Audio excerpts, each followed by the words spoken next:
தூண்டில் இந்த மீனுக்கு கிடைச்சிச்சுன்னு தெரியல.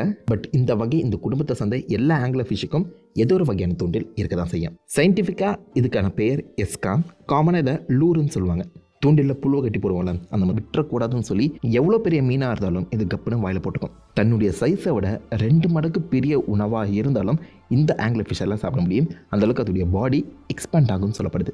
இதோடைய பாடி வந்து பார்த்தீங்கன்னா ஒரு சாஃப்டான ஜெல்லி லைக் ஸ்ட்ரக்சரால் தாங்க உருவாக்கப்பட்டிருக்கும். ஆழ்கடல் அந்த ப்ரெஷரை தாங்கிறது மாதிரி ஒரு ஸ்ட்ராங்கான எக்ஸோஸ்கெலிட்டன், அதாவது திடமான எலும்பு இதுக்கு அமைக்கப்பட்டிருக்காது. ஒரு ஜெல்லி மாதிரியான கன்சிஸ்டன்சியில் தான் முக்கால்வாசி ஆங்கிலர் ஃபிஷஸ் தன்னுடைய உடம்பை ரெடி பண்ணியிருக்கோம். அந்த ப்ரெஷரை தாங்கணும்ல, ஸோ அது சப்போஸ் தலைக்கு வந்துச்சுன்னா அதிகமான ப்ரெஷரே அதோடைய உடம்பை சப்பையாக்கிடும். ஸோ உங்களால் அந்த கையில் அவங்க ஹேண்டில் கூட பண்ண முடியாது. தொட்டாலே உடையிற கண்டிஷனில் தான் முக்கால்வாசி ஆங்கிலர் ஃபிஷஸ் இருக்குமா.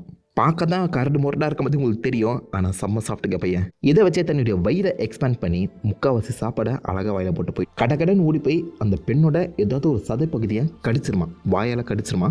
கடிச்ச உடனே அதோடைய வாயிலிருந்து ஒரு விதமான என்சைம் வெளியில் வந்து பெண் உடலோட ஆண் உடலை இணைச்சிருமா.